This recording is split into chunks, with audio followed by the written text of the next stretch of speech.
শিক্ষক শিক্ষিকারা কোথায় বসে রয়েছে? না স্কুলে নয়, বিদ্যালয়ে নয়, ফুটপাথে। এটাই তাদের এখন অবস্থান। কথা বলবো, আমাদের সঙ্গে সরাসরি রয়েছেন আমাদের প্রতিনিধি ব্রতদীপ ভট্টাচার্য। ব্রতদীপ, রাত পেরিয়ে ভোর, কিন্তু তাদের জীবনে কিন্তু ভোর আসেনি। গতকাল যে ভয়ঙ্কর অবস্থার মুখোমুখি হয়েছেন তারা, প্রত্যেকে একটা শব্দই উচ্চারণ করছেন বারবার, লজ্জা।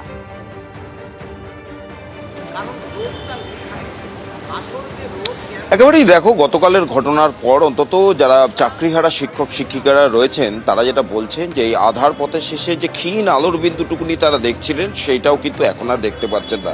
তারা অনেকটাই আশাহত, কিন্তু তবুও তারা আন্দোলনের পথ ছাড়ছেন না। গতকাল রাত থেকে ঠিক এইভাবেই খোলা আকাশের নিচে রাস্তার উপর বসে রয়েছেন চাকরিহারা শিক্ষক শিক্ষিকা এবং শিক্ষক কর্মীরা। আজকে তাদের মহামিছিল রয়েছে। শিয়ালদা থেকে তারা মিছিল করবেন, দুপুর 12টার আগে থেকে সেখানে জমায়েত শুরু হবে এবং 12টার থেকে সেই মিছিল পায়ে পা মিলিয়ে প্রত্যেকেই যাবেন এবং নাগরিক সমাজকেও তারা আহ্বান জানিয়েছেন আজকে যাতে এই মিছিলে তারা যোগদান, সবাই এসে তাদের পাশে দাঁড়ান। কিন্তু এখান থেকে কিছু সমাধান সূত্র মিলবে সেটা তাদের থেকেই জানবো। মানে কোথাও কি সেই সূক্ষ্ম আলোর বিন্দুটা দেখতে পাচ্ছেন এই আধারে? হ্যাঁ, অবশ্যই। আমি গতকাল মাননীয় chairman Siddhartha Majumdar, school service কমিশনের যিনি চেয়ারম্যান, তার সঙ্গে দেখা করেছি। তিনি বলেছেন যে মিরর ইমেজ আছে। তিনি বলেছেন যোগ্যদের পৃথক নির্ভুল তালিকা প্রকাশ করা সম্ভব।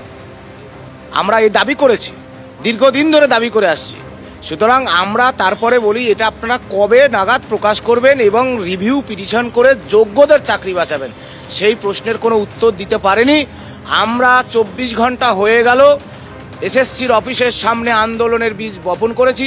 আমাদের সহ যারা সাথী রয়েছে তাদেরকে গতকাল বিভিন্ন ডিআই অফিসে যে আন্দোলন, তাদেরকে পুলিশ নির্বিচারে লাঠিচার্জ করেছে। তার ধিক্কার জানাই, যে আন্দোলন হচ্ছে সমর্থন জানাই। কিন্তু আসল যে রোগ এসএসসির অফিসে, সেইখানে আমরা আন্দোলনের বীজ বপন করেছি। আপনারা প্রত্যেকেই ভেদাভেদ ভুলে আসুন। আজকের যে মিছিল, সেই মিছিলে কোন কোন সংগঠন থাকবে? দেখুন, এখানে আমার মনে হয় না কোনো সংগঠন রয়েছে। সবাই আমরা এক। ওরা ওখানে আন্দোলন করছে, আমরা এখানে এসএসসি অফিসে রয়েছি।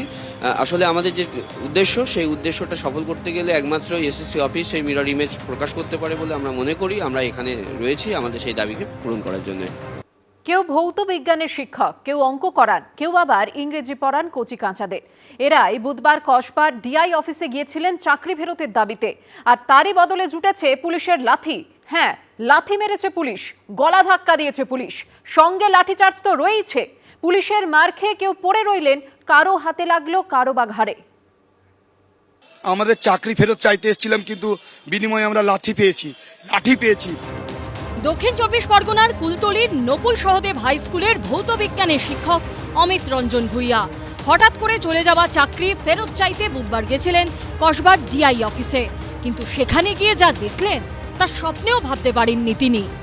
এইটা একদমই আমরা কামনা করিনি।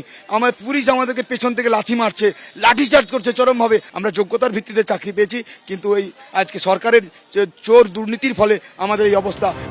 কসবাই ডিআই অফিসে গেছিলেন ডায়মন্ড হারবারের অঙ্কের শিক্ষক মামুন রশিদ। পুলিশের মারে আহত হয়েছেন তিনি। মারতে লাগেন এবং কন্টিনিউ, একবার মারার পরে তো একজন তো দমে গেছে, তাকে তুমি আবার মারছো কেন, সেটা কন্টিনিউ সেটা মারতে থাকে এবং ঘাড়ে। এবং এখানে উনি পরপর দুটো মারেন, তারপরে ওনার আরও পুলিশেরা মারে, আমি পড়ে যাই। দক্ষিণ 24 পরগনার চম্পাহাটি স্কুল শিক্ষক শান্তনু মাইতি পুলিশের মার খেয়ে হাত ফুলে গেছে। ডিআই অফিসে এসেছিলাম, আমাদের একটাই দাবি ছিল ডিআই স্যারের কাছে, যে আমাদের বেতনগুলো যেন কখনো বন্ধ না হয়। কারা অযোগ্য, কারা যোগ্য, তাদেরকে আপনাদেরকে নথি চাইতে হবে, আপনাদেরকেও চাইতে হবে। তার বদলে আমরা পেলাম মার। আমাদের গুলি করে দিতে পারতো এখানে। পুলিশের মার খেয়ে পায়ে কালশিটের দাগ পড়ে গেছে চাকরিহারা এই অঙ্কের শিক্ষকের। আজকে এসেছিলাম ডিআই অফিসগুলোতে আমাদের ডেপুটেশন জমা করার কারণে। সেখান থেকে পুলিশ প্রথমে আমাদেরকে তুলে দেওয়ার চেষ্টা করে, আমরা রাজি না হওয়াতে লাঠিচার্জ করে। কোনো পুলিশ কর্মীর ওপর আঘাত বা কোনো কিছু হয়নি, কিন্তু ওরা যে নির্মমভাবে স্যার ম্যাডামদের এমন জায়গায় বেছে বেছে মারছে, সহজে কাউকে দেখানো যাচ্ছে না। সব মিলিয়ে পুলিশের আচরণ নিয়ে তুঙ্গে বিতর্ক। পার্থপ্রতিম ঘোষ, ময়ূর ঠাকুর চক্রবর্তী ও রুমা পালের রিপোর্ট, এবিপি আনন্দ।